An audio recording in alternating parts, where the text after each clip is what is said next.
భూమి మీదకు వచ్చిన వారందరూ అతిథులని ఫీల్ అవ్వండి, ఎవరికి ఎవరు కీడు చేసుకోబాకండి అని. కానీ అది పని మీద కొన్ని కాళ్ళు తిరుగుతున్నాయని వారపు లెసన్స్లో మీరు విన్నారు.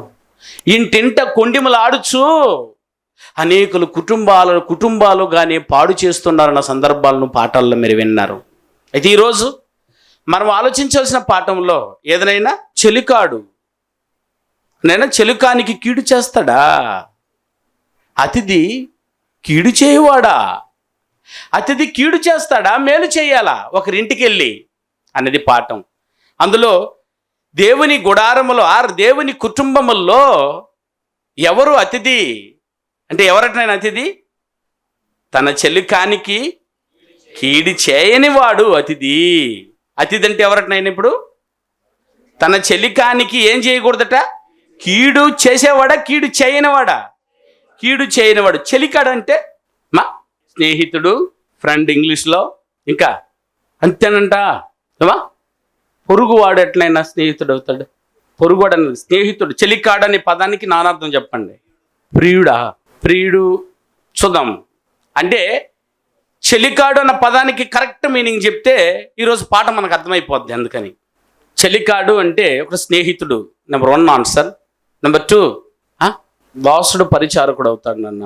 ఏమా ఆశించిన వాడు. సరే ఓకే, మీరు మాట్లాడకండి, నేను మాట్లాడేస్తా. చెలికాడు అనే పదానికి ఒకటి స్నేహితుడు అని అర్థం, రెండవది మిత్రుడు అని అర్థం. ఓకేనా? మిత్రుడు ఎంత గొప్ప పదం తెలిసిన ఆయన. అందుకే 2 మిత్రులు అనే సినిమా చేశారు తెలుసా? 2 మిత్రులు. బబ్బబ్బా, ఈ మిత్రత్వాన్ని గూర్చి, ఈ చెలికాడుని గూర్చి, ఫ్రెండ్ స్నేహితుడిని గురించి ఈ లోకం కోడి కూసింది ప్రియులారా. ఎన్ని నాటికలు, ఎన్ని సినిమాలు, ఎన్ని సీరియల్స్. స్నేహానికి వారు చూపించినటువంటి ధారాళత్వాన్ని ఒకసారి చూడగలిగితే ఎన్నో మార్లు కన్నీళ్లు పెట్టుకున్న సందర్భాలు కూడా ఉన్నాయి. స్నేహాన్ని గురించి చెప్తూ తన స్నేహితుని యొక్క భార్య బిడ్డలు బాగుండాలని చెప్పి స్నేహితుడు నిజంగా కోరుకున్నాడట. అర్థమైనా? ఆ కుటుంబానికి నాశనం జరగకూడదు, తన కూతుర్లకు ఏది నష్టం జరగకూడదని చెప్పి 7 సంవత్సరాల 14 సంవత్సరాలకు తెలియదు చెరసాలకు పోయి వచ్చాడట. ఎందుకయ్యా చెరసాలకు పోయి వచ్చావని అడిగితే, నీ స్నేహం కోసం అని, స్నేహం కోసం అని టైటిల్ పెట్టాడు డైరెక్టర్ చిరంజీవి సినిమా కోసం. చూసారా ప్రియులారా? వారందరూ లోకానికి ఏం చూపించాలనుకున్నారు అని అంటే, స్నేహం ఎంత మధురమైనది. ఇప్పుడు చెప్పండి, స్నేహం ప్రియమైనది, స్నేహం తేనికంటే గొప్పది, అది వర్ణాతీతం. స్నేహితుడు అంటే మిత్రుడని అర్థం, స్నేహితుడు అంటే చెలికాడని అర్థం. బైబిల్ పలికిన సందర్భాల్లో ఉన్న నానార్థాలు ఇవి. అందుకే ఈరోజు ప్రియులారా, బైబిల్ను కాపీలు కొట్టిన పరమ దుర్మార్గులు ఎన్నో పేర్లు బైబిల్ నుండి తీసి బైబిల్ చెప్పకపోయారు. ఇదే బాధ. వారు తీసిన సినిమాలు తప్పని నేను అనటం లేదు, వారు తీసుకున్న సారం దేవుని దగ్గర నుంచి వచ్చిందని మాటను చెప్పలేకపోయారు. ఎన్ని మాట్లాడారు జైనా? స్నేహమే జీవితం అన్నాడు. అయితే స్నేహమే జీవితమా? ఎస్. వాడి జీవితం అంతా స్నేహం కొరికేనట. భార్య బిడ్డలు, పిల్లం, ఇల్లు, ఉద్యోగం, వ్యాపారం, వీటన్నిటికంటే కూడా అని దాని అర్థం. వీటన్నిటికంటే కూడా ఏదైనా స్నేహమేరా నా జీవితం, స్నేహమేరా నా ఊపిరి.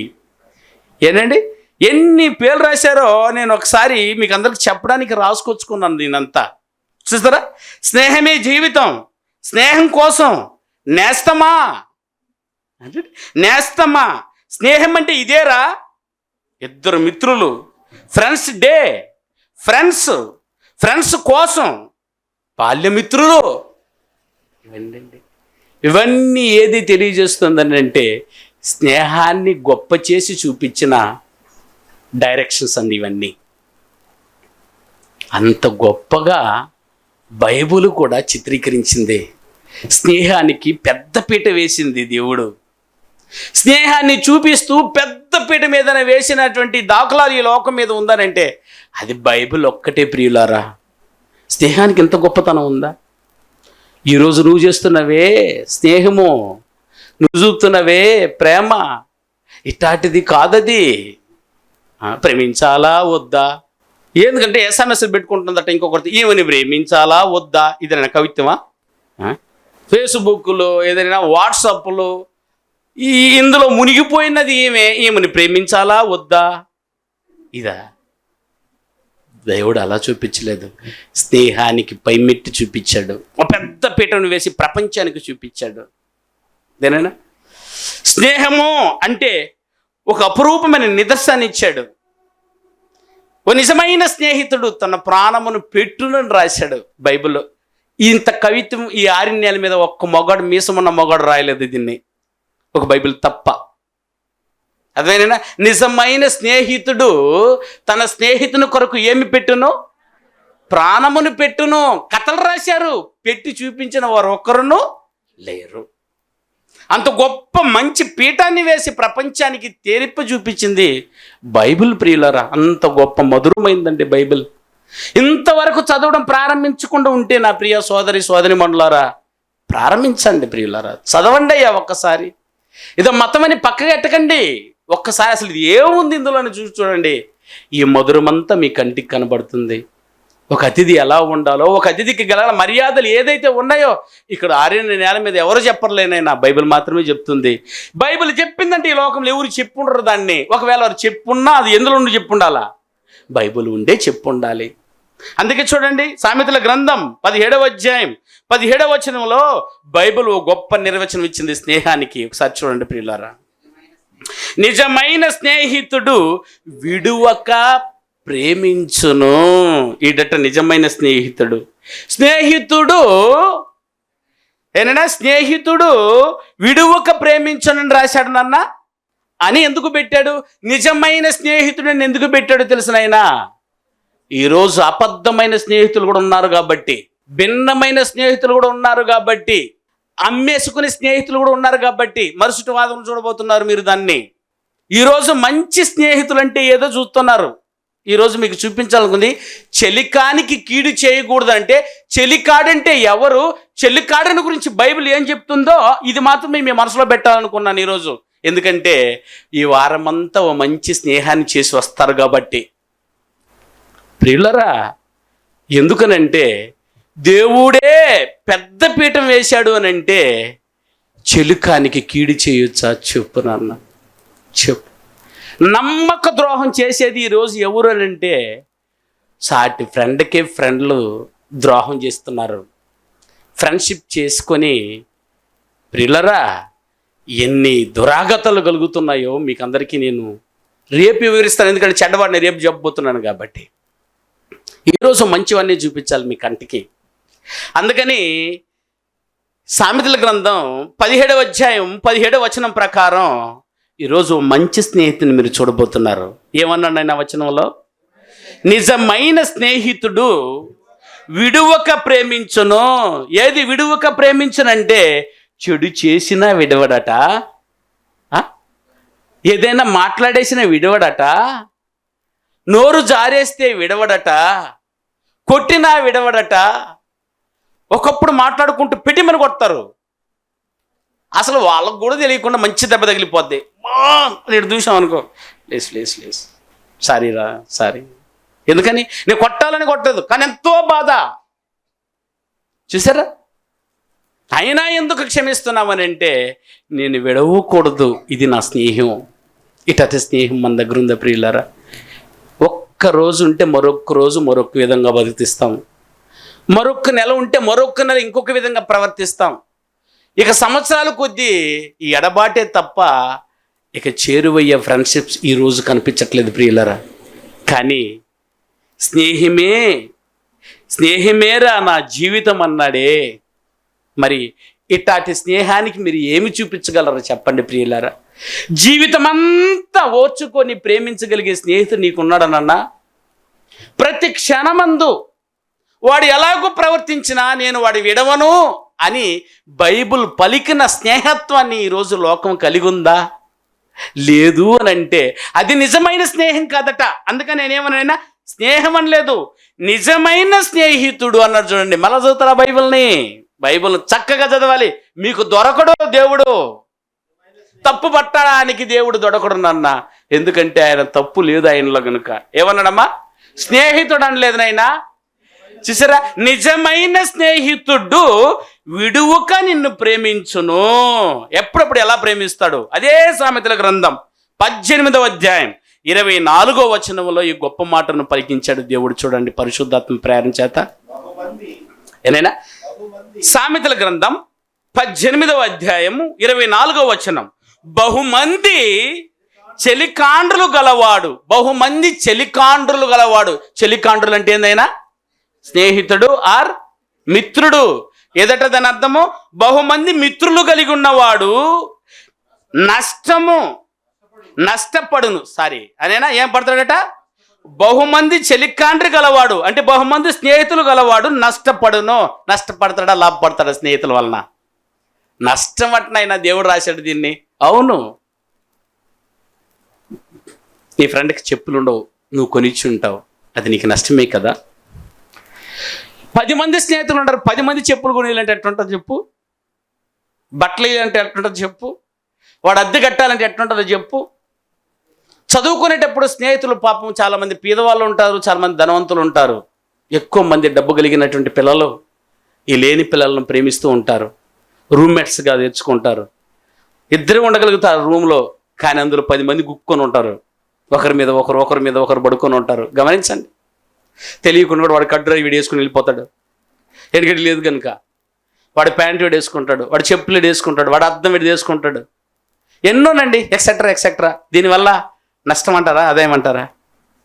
కదా, నీ సొమ్ము నష్టపడుతుందా లేదా స్నేహితుని వలన?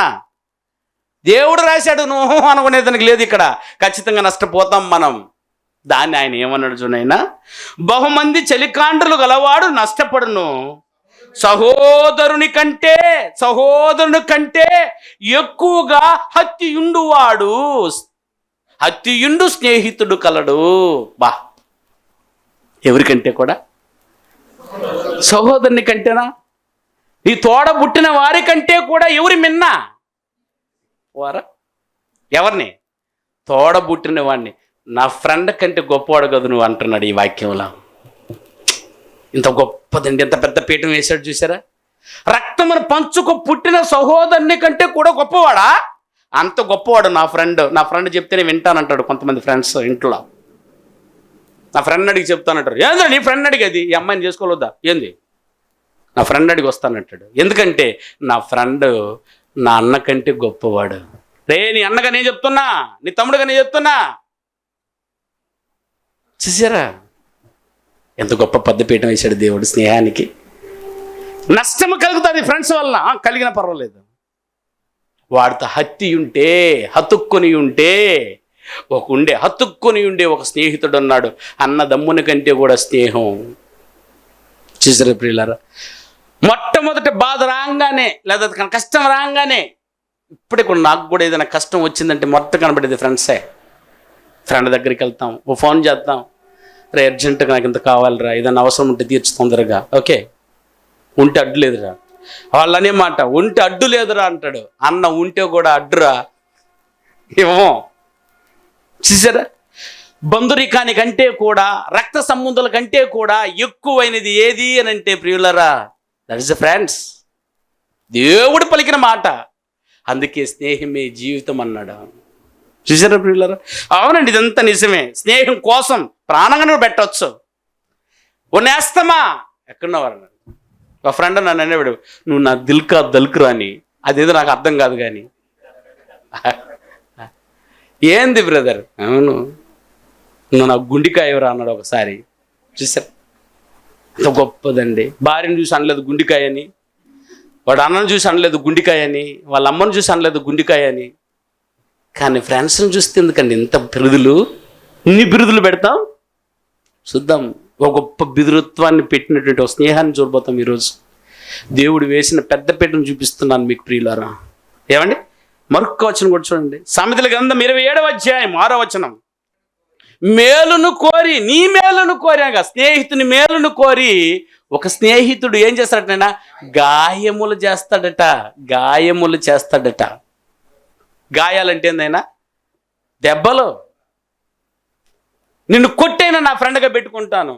చాలామంది ఫ్రెండ్ అని చెప్పుకుంటూ ఏం ఫ్రెండ్ అంటేనా బాల్య మిత్రులు బాల్యం నుంచి మేము మిత్రులము అని చెప్పుకొస్తారు. ఒక చిన్న తప్పిదం తగులుకొని ఉంటే అడ్డదారిలో వదిలేసి వచ్చేస్తారు. కొట్టి వాడిని తిరిగి దారిలోకి తెచ్చుకునే ఫ్రెండ్షిప్ నీ కాదా నీది? చెప్పునైనా చాలామంది బాధపడుతుంటారు ఈ విధంగానే. నా మాట వినరాడు, నేను ఎంతో బాధపడుతున్నాను వాని గురించి అని దూరంగా మాట్లాడుకోవడం. కానీ ఒక దెబ్బ కొట్టే హక్కు నీకు లేదనుకుంటున్నావా? దేవుడు అన్నాడు, దెబ్బ కాదట గాయమే చేసిరా.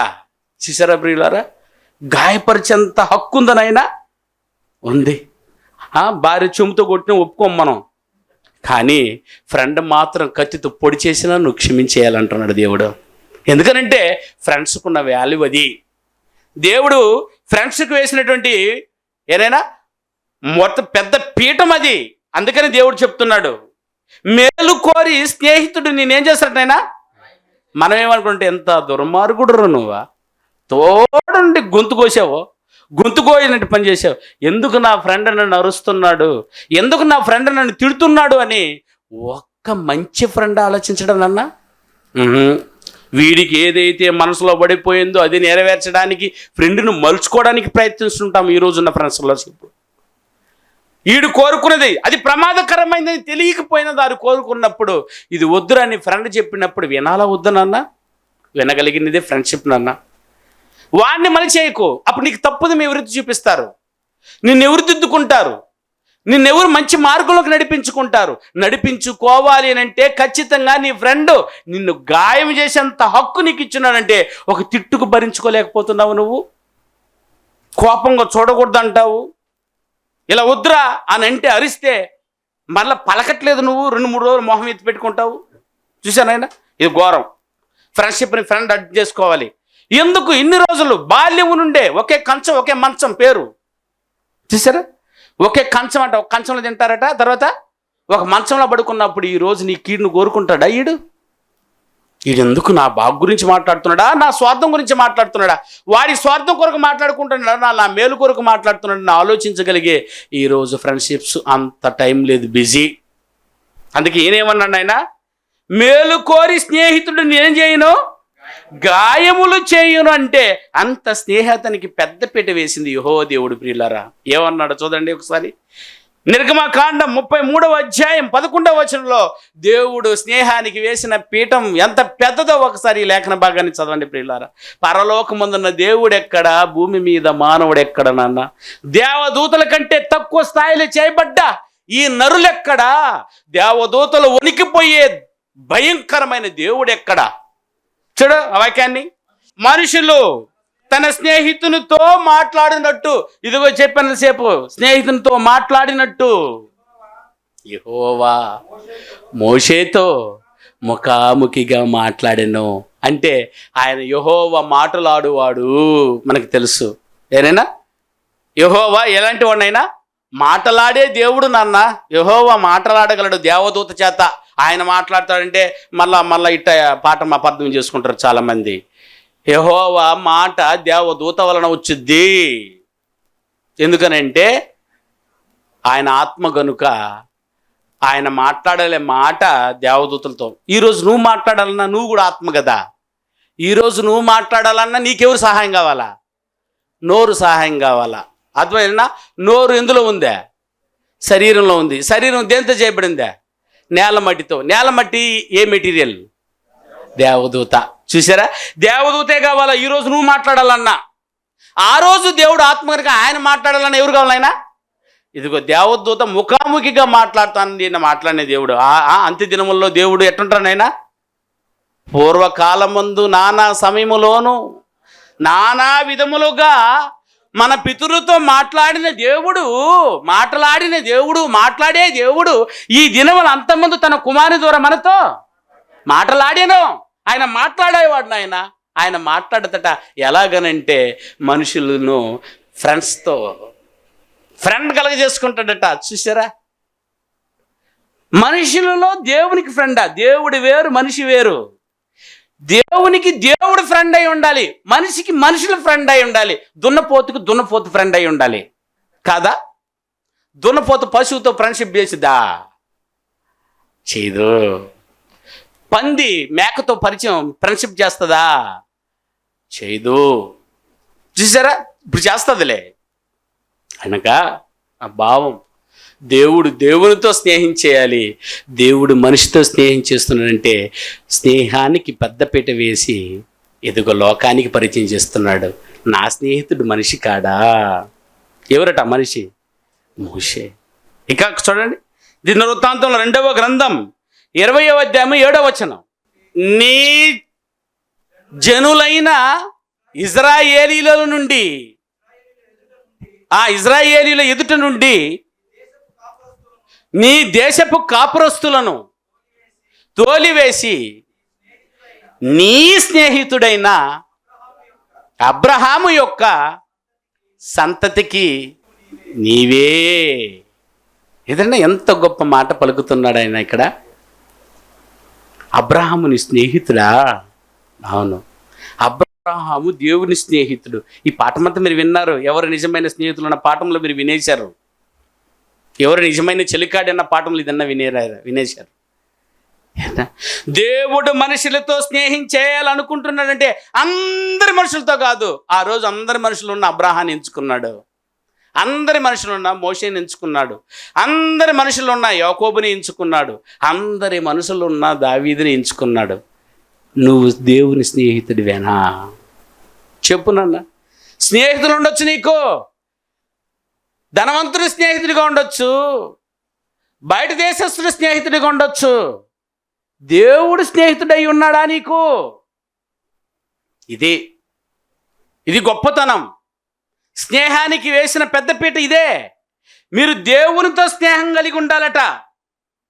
యాకోబు గారు ఏమన్నారు ఒక్క మాట చూడండి. ఆయన అనే పేరు ఉందట. చూడండి, యాకోబు గ్రంథం 2వ అధ్యాయం 23వ వచనాన్ని చదవండి ప్రియులారా.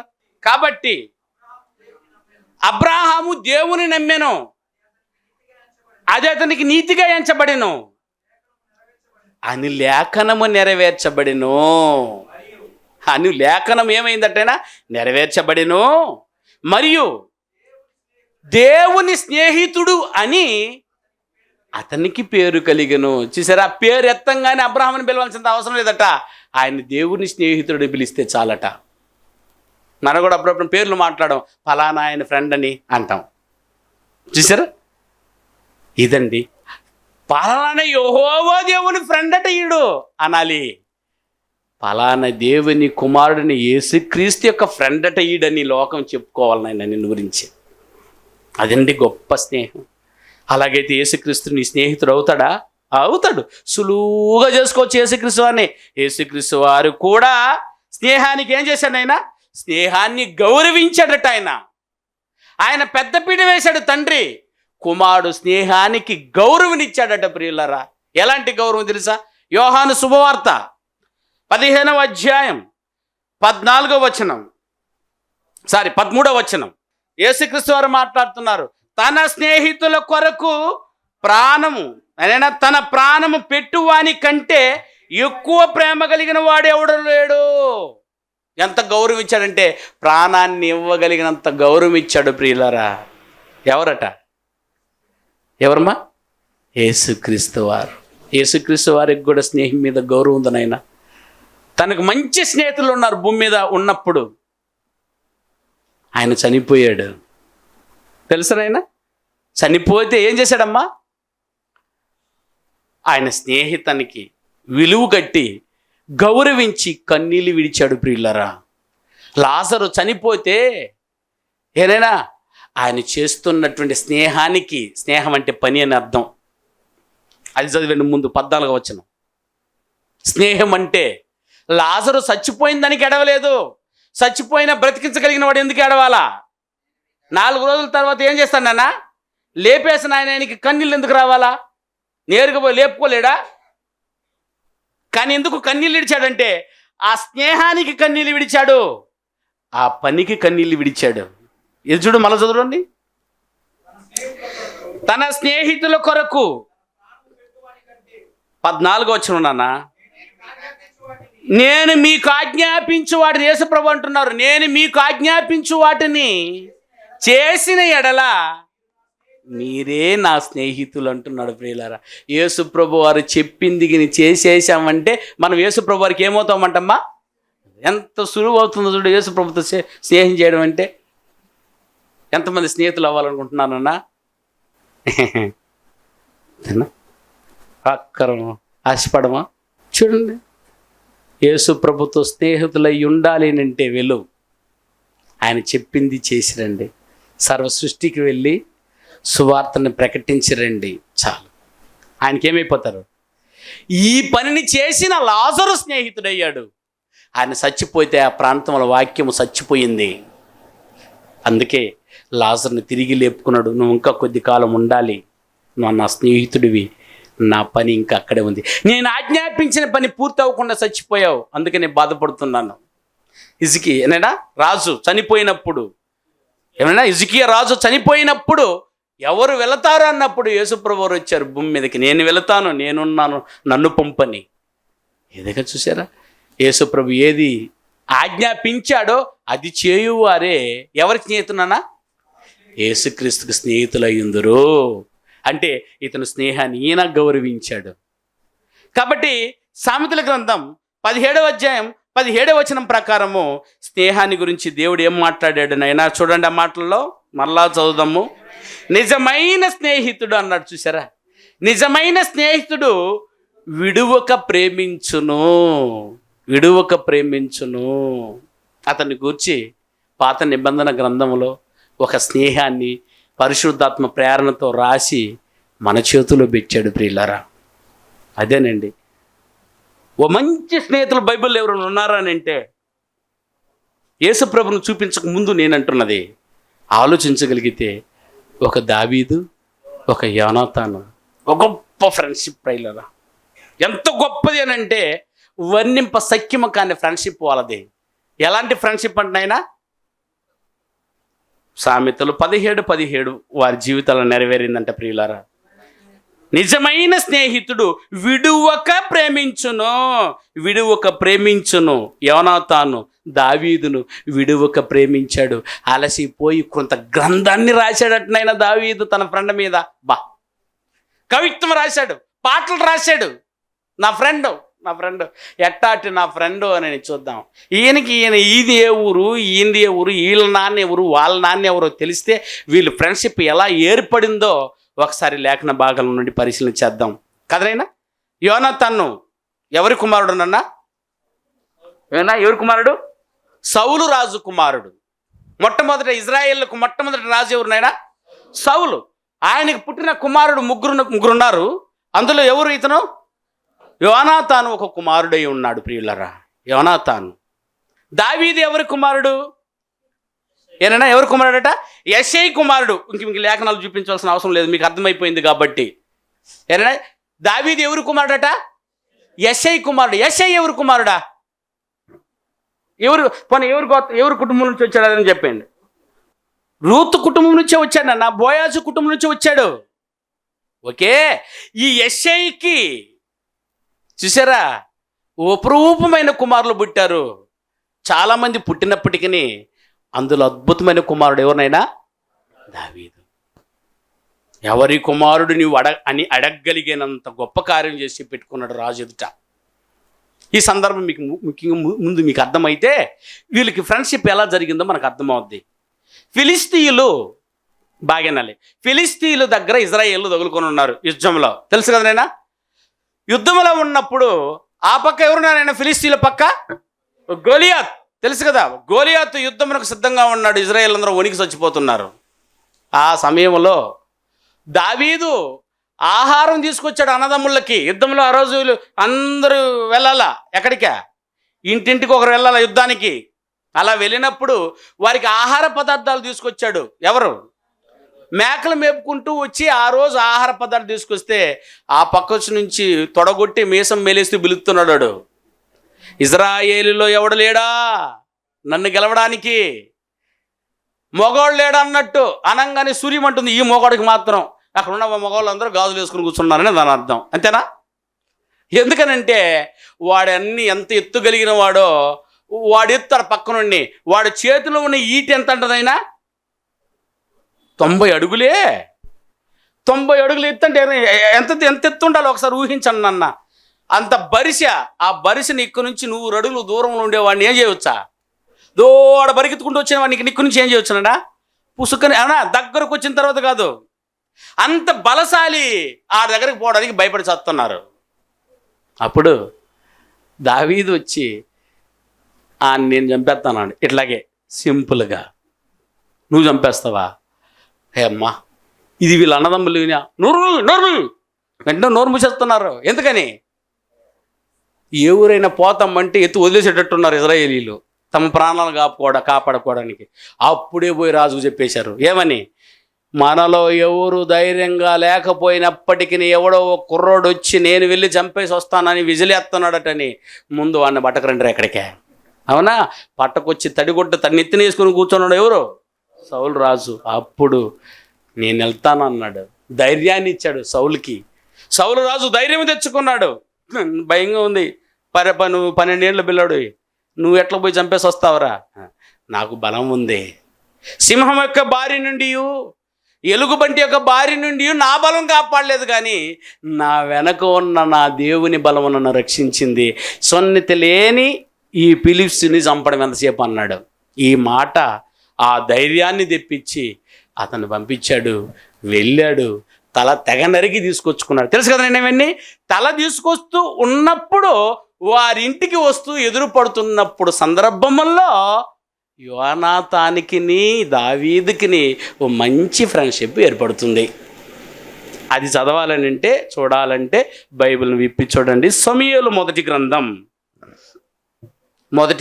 17వ అధ్యాయం 55వ వచనం నుంచి 58 వచనాల వరకు చూస్తే స్పష్టంగా అందులో వ్రాయబడుతూ దావీదు సౌలు ఇంటి సమీపానికి వస్తున్నట్టు కనబడుతుంది. చూడండి ఆయన.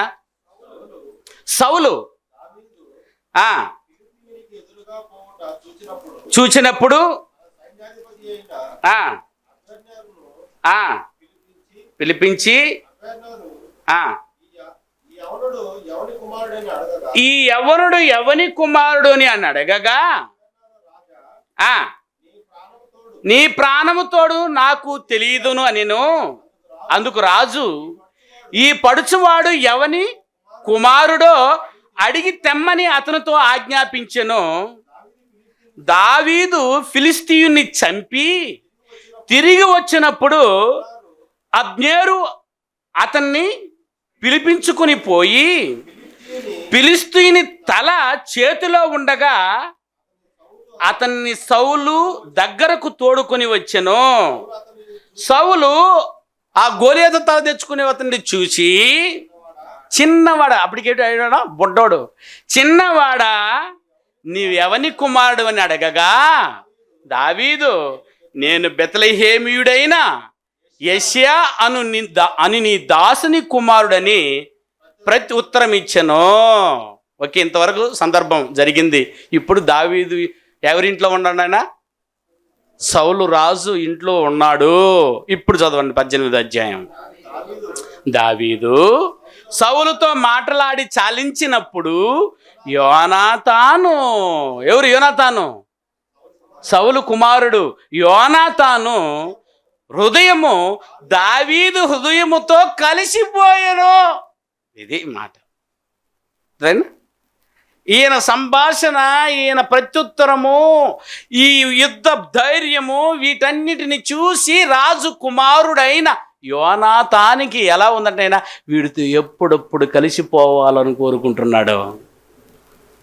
వీడితో ఎప్పుడు స్నేహం చేయాలనుకుంటూ ఉన్నాడు. చూసారా? చదువునైనా మాట ఎంత బాగుందో చూడు. దావీదు సౌలుతో మాటలాడి సాలించినప్పుడు యోనాతాను హృదయము దావీదు హృదయముతో కలిసిపోయెను.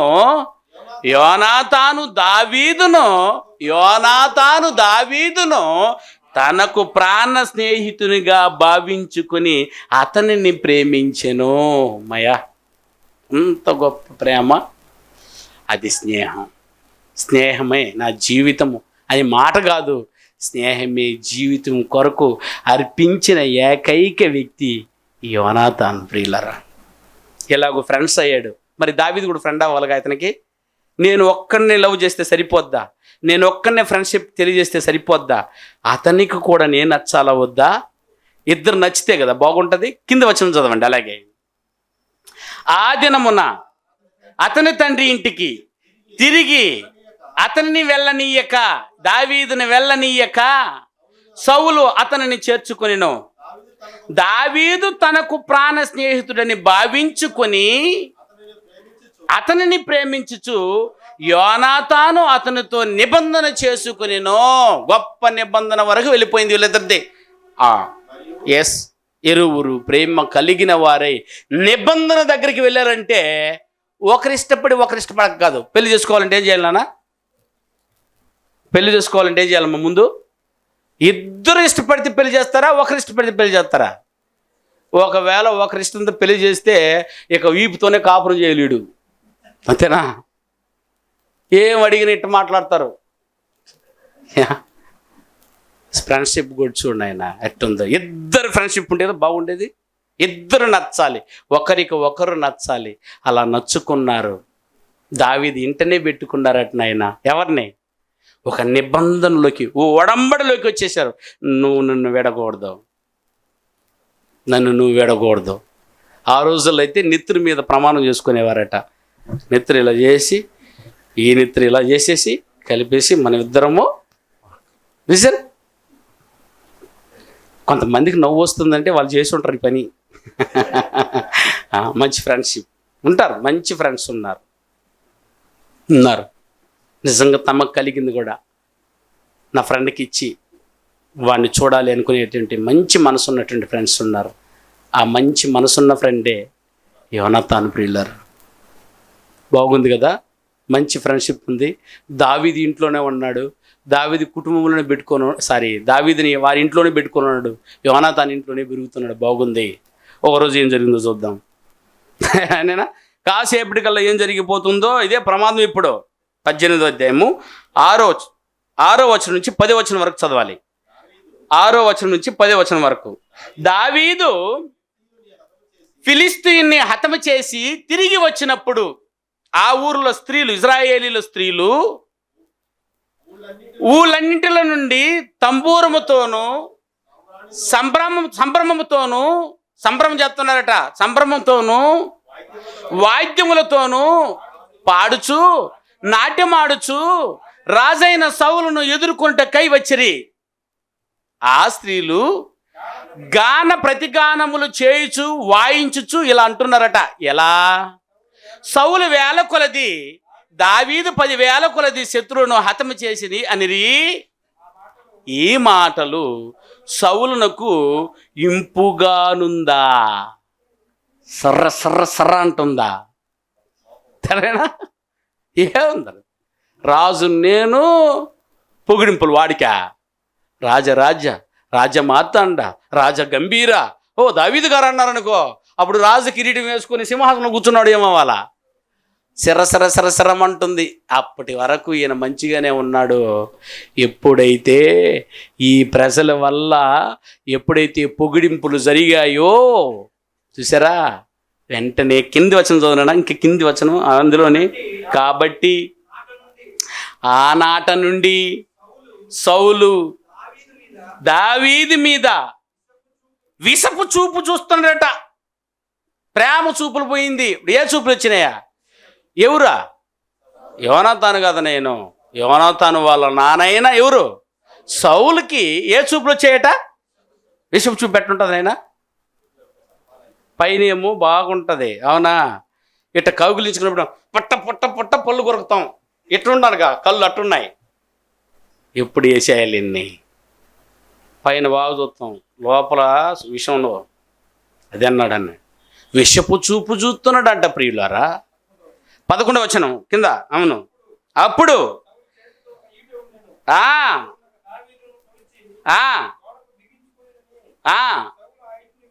ఎన్నో ప్రయత్నాలు చేస్తాడు. ఇక నువ్వు చదవాల్సింది 10వ వచనం, అదే ఇప్పుడు చదవాల్సింది. మరునాడు దేవుని యొద్ద నుండి ఒక దురాత్మ దేవుని దగ్గర దురాత్మ. చూసారా? జాగ్రత్తగా ఉండాలి క్రైస్తవులు. మీరిద్దరి మధ్య బయలుదేరింది ఇప్పుడు. చూసారా, మీరు వినకపోతే వాడిని పంపుతాడు నాన్న. మీరు దేవునికి నచ్చకపోయి పనులు మీరు చేస్తున్నారంటే దేవుడు మిమ్మల్కు ఎవరిని ప్రేరేపించి పంపుతాడట? అంటే ఎందుకు పంపుతున్నాడు దురాత్మని? దురాత్మని ఎందుకు పంపాలా? దేవునికి. ఇప్పుడు దేవుడు ఎవరి మీదకు దురాత్మ పంపాడు? పూర్తిగా చదివేసా, లేకపోతే అర్థమవుతుంది మీకు. మరునాడు దేవుని యొద్ద నుండి దురాత్మ సౌలు మీదకి బలముగా వచ్చినందున ఏనైనా అతడు ఇంటిలో ప్రవేశించుచు ఉండగా దావీదు మునిపటిలాగానే వీని చేత పట్టుకొని వాయించెను అని ఒప్పిస్తున్నాడు. వెంటనే ఇంకా బాణం వేసి చంపే ప్రయత్నం చేశాడు. ఊరికి ట్రై చేసేలే అన్నాడు. బాగా అర్థమవుతుందా మీకు? అంటే వానిని ప్రేరేపించింది ఇప్పుడు ఎవరు? ఆత్మ. దురాత్మనే ఎవరు పంపింది అని. దేవుడు దురాత్ముడు పంపుతాడు మీ మీదకే? దేవుని కుమారుల మీదకి దురాత్మ పంపుతాడా? పంపడా? దేవుడు పంపితేనే అపవాది కూడా రావాలా? It is correct word. మర్చిపోమాక. అపవాది వచ్చాడు అనుకో, అపవాదిని పంపించింది ఎవరా? దేవుడు. జాగ్రత్త. నువ్వు దేవుని కొరకు ఉపయోగపడతావా, నీకు పరిశుద్ధాత్మను ప్రేరణగా ఇస్తాడు. నువ్వు దేవునికి ఉపయోగపడకపోగా నిన్ను గమనించిన దేవుడు ఏ ఆత్మను పంపుతాడు నీ దగ్గరికి? దురు ఆత్మను పంపుతాడు. వారు సత్యమును నమ్మక అబద్ధము నమ్మనట్లు మోసము చేయ శక్తిని దేవుడే వారికి పంపించను. ఎందుకు పంపాలి? దేవుడు ఎంత మోసం కలిగినాడు అంటారా? ఆయనే ఆశీర్వాదం పంపుతాడు, ఆయనే వాదాలు పంపుతాడని. ఎందుకమ్మా? ఎందుకు తెలిసిన ఆయన? నువ్వు చేస్తున్నది వికృతమైన శాస్త్రంలో, నీది దేవుని ఎదుట విపరీతమైనది కనుక దేవుడు నిన్ను నరకాగ్నిలో వేయాలన్నా సాక్ష్యం కావాలా. అర్థమైందనైనా? ఇప్పుడు నన్ను కొట్టాలనుకో, ఎవరైనా కాజు లేకుండా కొడితే ఊరుకుంటారు నాయన? ఎవరైనా కాజు చూపించి కొట్టాలా? అర్థమైందా? అందుకని కాజు కోసం పంపించాడు. ఇప్పుడు చూడు, వితండంగా మారిపోవాలా, ఎక్కువగా ప్రజలందరికీ కనబడిపోవాలా. దేవుని ఎదుట వాని నడత విపరీతంగా మారిపోవాలి. విపరీతంగా మారిపోయినదే సౌలు. అంతవరకు మాట విన్నాడు, రాజు అయ్యాడు. ఇజ్రాయేలుకి మొదటి రాజు రావడం అంటే ఈమెను చిన్న ఆషామాషిగ్గానన్నా? చూసారా, ఆ రోజులు ఆకర్షింపబడ్డాడు దేవుని మనసుని. అదుగో సమయంలో మనసు కరిగిపోయి నిలబెట్టగలిగినంత సూర్యుడుగా ఉన్నాడు. ఎవరు? సౌలు. ఎప్పుడైతే దేవుడు యుద్ధానికి పంపించి చేయవద్దన్న దాన్ని చేసుకొచ్చాడో ఆ రోజు నుంచి దేవుడికి ఇష్టం లేదు ప్రియులారా. అప్పుడే దురాత్మ వాడి మీద పడింది. ఈరోజు కూడా సేవ చేస్తున్న వారందరూ చూశారు నాయన, ఎందుకు నాటకులుగా మారిపోయారు తెలుసా? దేవునికి ఇష్టమైన కార్యం చేయాలని ఉపవాసం ఉండటం లేదు వీళ్ళందరూ. దేవునికి ఇష్టమైన కార్యం ఉండాలని సమయం ముందు అసమయం ముందు వాక్యం చెప్పట్లేదు ఈరోజు దొంగలు. వారు సులభాన్ని ఆలోచించుకొని దేవునికి విరోధంగా ప్రవర్తిస్తున్నారు కనుక అద్భుత కార్యం చేయాలా? చేసుకోపోరా. సూచక్రియ చేయాలా? చేసుకోబో. నువ్వు అక్రమము చేయువాడ నా యొద్ద నుండి దూరంగా పో అనేంత వరకు పెంచాలి. చూసారా? అందుకే దావీదు సౌలు మీదకి దురాత్మ వచ్చింది. ఇక సౌలును చంపే ప్రయత్నం చేసి తమ కుటుంబంలో ఇక పన్నాగాలు పండుతున్నాడు ప్రియులరా. వీటిలో వేసేసి చంపేయాలనుకున్నాడు, కానీ తప్పించుకునేసాడు. తప్పించుకున్న తర్వాత మళ్ళీ ఇంకొక ప్రయత్నం చేస్తున్నాడు. అది 18వ అధ్యాయంలో ఉంది, 19వ అధ్యాయంలో ఉంది. చూస్తారా? 19వ అధ్యాయం 1 నుంచి 6 వచనాల వరకు చదవండి ఆయన. అంతటా సౌలు, మీరు దావీదును చంపవలసినదని తన కుమారుడైన యోనాతానుతో తన సేవకులందరితోగా చెప్పగా. చూసారా? ఎవరితో చెప్పేశాడు ఆయన? తన కుమారుడైన యోనాతానికే. యోనాతాన్ ఎవరు? ఏ స్నేహితుడా? ప్రాణ స్నేహితుడనైనా. ఎవరికి? ఇక యోనాతాను ఎదురుగానే జరిగిపోతుంది. అబ్బకి నాన్నకి శత్రువు అయితే మరి కొడుక్కి నా మిత్రుడా? ఎట్లుండాలి ఆయన? శత్రువేగా. అవును కదా? నాకు శత్రువుగా ఉంటే నా కొడుకు కూడా మీ శత్రువులే కదా. నాకు మిత్రులుగా ఉంటే నా కొడుకు కూడా మిత్రులే కదా. ఇది ప్రతి వారి స్వభావం. అయితే యోనాతాను స్వభావం అది కాదు. అవునా?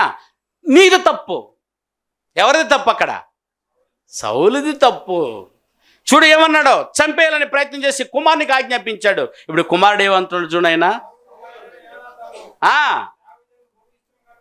బహిష్టము కలిగిన వాడయ్యుండి దావీదుతో ఇట్లే, నేను నా తండ్రి అయిన సౌలు నిన్ను చంపవాలని ప్రయత్నం చేస్తున్నాడు, కాబట్టి ఈ ఉదయమనే జాగ్రత్త పడి రహస్యమైన స్థలమునికి వెళ్ళిపో. ఎందుకంటే నువ్వు నా ప్రాణం, నా దిల్కా అవునా, నా ప్రియుడువు నువ్వు, నా స్నేహితుడువు నువ్వు. స్నేహితుడు విడువుక ప్రేమించను, నా నాన్న కోపగించిన నిన్ను విడువుక ప్రేమించే నీ స్నేహం నాది. వద్దనే దావీదు, ఇక్కడ ఉండబాకు, తొందరగా వెళ్ళిపోయి నీ ప్రాణాన్ని కాపాడుకో. ఎన్నో మారులు చంపడానికి ప్రయత్నించినప్పుడు ఇదిగో యోనాతానే కాపాడుకుంటూ వచ్చాడు. ప్రియులారా, ఎవరిని? దావీదుని. దీనికి ఎన్ని మేలు చేయాలి, ఎన్ని కృతజ్ఞతలు చెప్పాలి చెప్పండి ప్రియులారా. ఎవరు? దావీదు. అలా చెప్పి పంపించాడు. చదువునా, నేను వచ్చి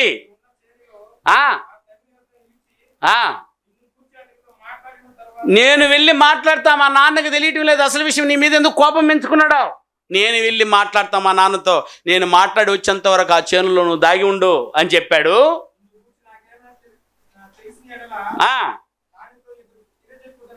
నా తండ్రి నీ మీద ఇంకేమైనా పథకాలు వేశాడా, ఇమీడియట్గా నేను తెలుసుకొని నేను కాపాడుకుంటాను, ఎందుకంటే నువ్వు నా స్నేహితుడివి అని చెప్పి పంపించాడు. యోనాతాను సౌలుతో దావీదుని గురించి దయతో మాట్లాడాట. ఎంత రిక్వెస్ట్ చేశాడు చూడైనా. ఎవరు? తన ఫ్రెండ్ కొరకు తండ్రి దగ్గరికి వెళ్ళి ఏమని మాట్లాడుతున్నాడు చూడమ్మా. నీ సేవకుడైన దావీదు ఈ విషయములో ఏ తప్పిదము చేసిన వాడు కాదు. వాడేమైనా తప్పు చేశాడైనా? రాజ్యానికి మేలు చేశాడా, కీడు చేశాడా? అవునే కదా. గోలియాతును చంపింది మేలే కీడా? జనం పొగిడింది తప్ప. నువ్వు ఎందుకు తప్పు అర్థం చేసుకుంటున్నావు? ఇంకా కింద ఏమన్నాడు చూడండి. రాజా, నీవు అతని విషయంలో ఏ పాపమును చేయకుందువుగాక, అతడు ప్రాణమునకు తెగించి ఆ ఫిలిష్తీయుని చంపగా యెహోవా ఇశ్రాయేలులందరికీ గొప్ప రక్షణ కలగజేయలేదా? అది నీవే చూచి సంతోషించితివి కదా. నిష్కారణంగా అంటే కారణం లేకుండా దావీదును చంపి నిరపరాధి యొక్క ప్రాణముని తీసి నీవెందుకు పాపము చేయుదువని తన తండ్రితో మనవి చేశాడు. ఆ తండ్రి కూడా నటించాడు. అలాగేనైనా ఇంక మీద చంపను, ఓకే, ఒప్పందం చేసినట్టు చేశాడు. మరలా యథావిధిగా యోనాతానుకు తెలియకుండా ఎవరిని చంపే ప్రయత్నం చేశాడు? దావీదుని చంపే ప్రయత్నంలో అతను నిండి ముదిగిన్నాడు. అప్పుడు ఏం జరిగింది నాయనా? 11వ వచనం.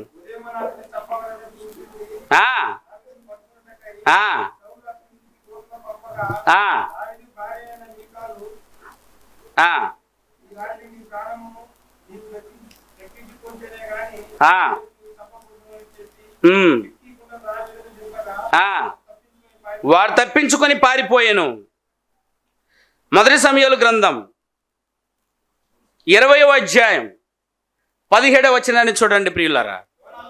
యోనాతాను దావీదును తన ప్రాణ స్నేహితునిగా ప్రేమించెను గనుక ఆ ప్రేమను బట్టి దావీదు చేత మరలా ప్రమాణము చేయించెను. ఏమని? మరియు యోనాతాను దావీదుతో ఇట్లనెను, రేపటి దినము అమావాస్య, నీ స్థలము ఖాళీగా కనబడును కదా. నీవు 3 దినములు ఆగి ఈ పని జరుగుతుండగా నీవు దాగి ఉన్న స్థలమునకు త్వరగా వెళ్ళి అక్కడ ఉండు అని చెప్పి ఆజ్ఞాపించి పంపించాడు. అడు తర్వాత చూడండి 23వ అధ్యాయానికి వచ్చాడు. అక్కడి నుంచి 23వ అధ్యాయం 16వ వచనం నుంచి నిదానంగా చదవండి ప్రియులారా. అప్పుడు సౌలు కుమారుడైన యోనాతాను లేచి వనములో ఉన్న దావీదునకు వచ్చి ఒక నిజమైన మాట చెప్తున్నాడు. నా తండ్రి అయిన సౌలు నిన్ను పట్టుకొన జాలడు. ఇది నమ్మకమైన మాట. ఇంక నిన్ను పట్టుకోనే లేడు. చూసారా? నువ్వు భయపడవద్దు, నువ్వు ఇజ్రాయేలుకు రాజు అయి ఉంటావో. హృదయపూర్వకంగా మేలు కోరుకుంటున్న వ్యక్తియే ఎవరైనా రాజు. ఎవరు ఇప్పుడా? తండ్రి కదా. యోనాతాను తండ్రి రాజు అయి ఉన్నాడు, కానీ ఈయన ఏమని దీవిస్తున్నాడా? అప్పుడు రాజు ఎవరుగా ఉండకుండా పోతాడా? ఎవరైనా నాన్న, ఆయన నాన్న పదవి పోతే కూడా పర్వాలేదు, నీకు పదవి వస్తుంది ఫ్రెండా అని ఫ్రెండ్ ఉన్నాడా? నా ఫ్రెండ్లారా, ఇది ఫ్రెండ్షిప్ కాదు, ఇది ఫ్రెండ్షిప్. ఎందుకని నైనా నాన్న పదవి పోతే కూడా పోద్ది, తన స్నేహితునికి పదవి ఉండాలని కోరుకున్న ఏకైక వ్యక్తి ఎవరినైనా యోనాతానండి. ఎందుకట? నిజమైన స్నేహితుడు విడువక ప్రేమించును. విడిచిపెట్టేయకూడదు. ఎప్పటి వరకంటే తన ప్రాణం పోయినా పర్వాలేదు. చూసారా, ఇక నువ్వే రాజు అవుతావు అని ఆజ్ఞాపించి వెళ్ళాడు. ప్రియులరా, అదే సమూయేలు గ్రంథం 18వ వచనం చదువునన్నా. మీరిద్దరు యెహోవా సన్నిధిని నిబంధన చేసుకున్న తరువాత దావీదు వనములో నిలిచెను, యోనాతాను తన ఇంటికి తిరిగి వెళ్ళెను. ఇక బయలుదేరారు. ఇంకా ఇతను చంపడానికి ప్రయత్నం చేస్తుంటే ఫిలిష్తీయులు ఏమైనా మరలా యథావిధిగా ఇజ్రాయేల్ మీద పడ్డారు. గోలియాతును చంపి ఆగలేదు. గోలియాతును చంపేసిన వారిని ఊరకు ఉండనీయకూడదు, వారిని వదిలిపెట్టనీయకూడదని యుద్ధం ప్రారంభమైంది. వీడేమో రాజ్యాన్ని వదిలేసి ఎవరి మీద పడుతున్నాడా? దావీదు మీద పడుతున్నాడు. కానీ జరుగుతున్న సమస్య వారికి అర్థం కాలేదు. వెంటనే వారు వచ్చి పడ్డారు. సైన్యం అంతా సర్వనాశనం అయిపోతుంది, అందరూ చచ్చిపోతున్నారు, ఇజ్రాయేల్ అందరూ ఓడిపోతున్నారు. ఆ యుద్ధంలో సౌలు కూడా ఏమైపోయినాయినా ఓటమి అంగీకరించి వాళ్ళ చేత చావాల్సిన సమస్య వచ్చింది. అప్పుడు ఏమన్నాడా? నేను సున్నత లేని వారి చేత నేను చావకూడదు, నువ్వే నన్ను చంపు అని ఆయుధములు మోయవాన్ని అడిగినప్పుడు అది నా వల్ల కాదు. ఎందుకని? నువ్వు దేవుని చేత అభిషేకించబడిన వాడివి. దావీదు చంపడానికే భయపడి ఊరి మీద తిరుగుతుంటే నీకు ఆయుధాలు మోసే నేను చంపేస్తే ఆ పాపం నాకెందుకు అని అన్నప్పుడు తన ఆయుధాన్ని ఎదురుగా పెట్టి ఆ ఆయుధం మీద పడి ఎవరు చచ్చిపోయింది? ఆయన, అది సౌలు చచ్చిపోయాడు. అంతేకాక వారిని పట్టుకొని ఆ రోజు ఫిలిష్తీయులు ఇదిగో తాను ఎక్కువగా ప్రేమించిన యోనాతాను కూడా ప్రాణాన్ని విడిచిపోయాడు. పిల్లరా, చనిపోయాడు. అప్పుడు దావీదు స్పందన ఏ విధంగా ఉందో 2 సమూయేలు గ్రంథం 1వ అధ్యాయం 2 సమూయేలు గ్రంథం 1వ అధ్యాయం 25 నుంచి 27 వచనాల వరకు చూడగలిగితే ప్రియులారా, అతన్ని గూర్చి గొప్ప గొప్ప కవిత్వమునే రాస్తాడు. చూడండి ఇక్కడ సమూయేలు 2వ గ్రంథం 1వ అధ్యాయము 25వ వచనం నుంచి చదువునాను. యుద్ధ రంగమందును బలాఢ్యులు పడి ఉన్నారు, నీ ఉన్నత స్థలములలో యోనాతాను హతమాయను. నా సహోదరుడా యోనాతానా, నీవు నాకు అతి మనోహరమైన వాడు అయి ఉంటివి. ఎవరు పలుకుతున్న మాట? ఎవరు చచ్చిపోయినప్పుడు? తన స్నేహితుడైన యోనాతాను విడవక ప్రేమించి మరణము పర్యంతము ప్రేమించిన యోనాతాను గురించి ఎన్నో రాశాడు ప్రియులారా దావీదు. అందులో రాయబడిన ఒక్క మాట ఇది. ఏదట్నైనా మళ్ళా చదువు. అతి మనోహరుడై ఉంటివి, నీ నిమిత్తము నేను బహు శోకము నొందుచున్నాను. నా యందు నీకున్న ప్రేమ బహు వింతైనది. ఎంత వింత ఇది! అబ్బను వదిలేసి నాతో ఉంటాడు. ఎంత వింతైనది! స్త్రీలు చూపు ప్రేమ కంటేను, అంటే ప్రేమ ఎక్కువ చూపిస్తుంది ఎవరంటైనా స్త్రీలే. ఒప్పుకుంటాం మేము కూడా, బైబిలే ఒప్పుకుంది కనుక బట్టి స్త్రీలే ఎక్కువ ప్రేమ చూపుతారట. అది అధికమైనది. అయ్యయ్యో, బలాఢ్యులు పడిపోయిరి, యుద్ధ సన్నదులు నశించిపోయిరని ఎంత రాశాడంటే తెలుసా నాయన? అది ఎక్కడుందో తెలుసా? 31వ అధ్యాయం 1 సమూయేలు గ్రంథం. ఈ సందర్భాన్ని దయతో మీరు ఇంటికి వెళ్ళి చదివి చూడండి. అనా 2 నుంచి దాదాపు 13 వచనాల వరకు ఉన్నాయి. ఇందులో వారు ఎలా చనిపోతారు, అందులో ఎవరు యోనాతాను ఎలా చనిపోయాడు, ఈ వివరణ అంతా ఉంది. ఈ వివరణ తీసుకొచ్చేసి వివరిస్తున్న సందర్భం ఈ 1వ అధ్యాయం అంతా. ఎట చనిపోయాడు నా స్నేహితుడని ఆ యుద్ధంలో ఆయుధాలు మోయువాడిని అడిగినప్పుడు ఈ వివరమంతా చెప్పినప్పుడు ఈ బలాఢ్యుడు ఎంత గొప్పగా మరణం నొందాడో, అది నా స్నేహితుడని మరణ పర్యంతము నన్ను ప్రేమించి నన్ను కాపాడి విడువక ప్రేమించిన నా నిజమైన స్నేహితుడు ఎవరని పలికించండి ఆయన. అది మీరు చదివితే మీకు అర్థమవుతుంది ప్రియులారా. అది ఒక స్నేహితుడు అని అంటే విడువక ప్రేమించాలి. వాడే ఆడే అతిథి, వాడే అతిథి. చెప్పు, ఎవరు నేను అతిథి? ఓ యోనాతాను అతిథి నన్న. మీరు అతిథా? ఈ భూమి మీదకి వచ్చిన మీరు అతిథా? అతిథులుగా ఉన్నారా? అతిథులుగా ఉండండి. ఏనైనా నిజమైన అతిథి ఏం చేయాలని ఇప్పుడు చదవండి. అయినా నీ గుడారములు అతిథులు ఎవరు అన్నప్పుడు హృదయపూర్వకంగా నిజం పలుకువాడే. అదేనైనా యథార్థమైన ప్రవర్తన కలిగి నీతిని అనుసరించుచు హృదయపూర్వకంగా నిజం పలుకువాడే. అట్టివాడు నాలుకతో కొండిమలాడు, తన చెలికానికి కీడు చేయడు. ఎప్పటి వరకు? సామెతల గ్రంథం 17:17 వరకు. నిజమైన స్నేహితుడు విడువక ప్రేమించను. అలా విడువక ప్రేమించే అలాంటి వ్యక్తిత్వం కలిగిన వాడు యేసుప్రభు వారు. కాబట్టి నా ప్రియ సోదరి మండలారా, మీరు చచ్చిపోయేలోపు ఓ నిజమైన స్నేహాన్ని చూపించండి. యోనాతాన్లా ఎంతమంది తిరిగి వస్తారో, ఏనైనా యోనాతాన్లాగా ఎంతమంది ప్రేమిస్తారో మీ సహోదరులని, మీ స్నేహితులనిగా మార్చుకొని ప్రేమించండి. స్నేహానికి దేవుడు గొప్ప పీఠం వేశాడు. మీ జీవితంలో కూడా నిజమైన స్నేహానికి గొప్ప పీఠం వేసి విడువుక ప్రేమించి దేవుని రాజ్యాన్ని పొందండి. కాబట్టి నిజమైన చెలికాడికి ఏం చేయకూడదంటేనా, ఇది ఇంతవరకు చూసింది కీడు చేయకు అంటే ఏం చేయాలని అర్థం. ఎంతవరకు? విడువుక మరణ పర్యంతం ఏం చేయాలి. కానీ కీడు ఎలా చేస్తున్నారు అన్నది వచ్చే ఆదివారం చూసి ప్రయత్నం చేద్దాం. చెలికానికి కీడు చేసేవారు ఎలా చేస్తారో వాటిని వచ్చే ఆదివారం పరిశీలన చేద్దాం. వందనాలు.